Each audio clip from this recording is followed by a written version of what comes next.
Somma sabiħa miġbura fit-tmiem il-ġimgħa kif is-Soċjetà Missjonarja ta' San Pawl tellet il-maratona ta' kull sena bit-tema Oħloq Bissima. Flus li nġabru mill-familji Maltin u Għawċin u li se jagħtu tama għal futur aħjar lil eluf ta' familji li qed jgħixu f'faqar kbir f'pajjiżi il-bogħod minn Malta.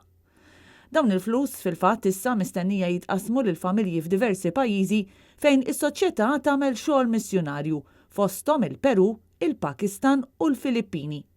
Tul il-maratona ta' 60 siegħa li xandret fuq id-diversi stazzjonijiet ta' televiżjoni, inkluż Net Television, wieħed seta' jsegwi filmati u kollegamenti ma' missjonarji li ta' kuljum imissu mar-realtajiet ta' dawn il-familji.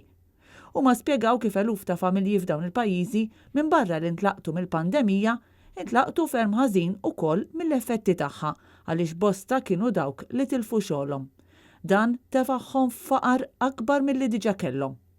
Il-fondi miġbura grazzi għal ġenerożità tal-Maltin u l-Għawċin tul tmiem il-ġimgħa u grazzi wkoll għall-inizjattiva tal-MSSP għal daqstant se jkunu verament qed jagħtu tama ġdida għal dawn il-persuni.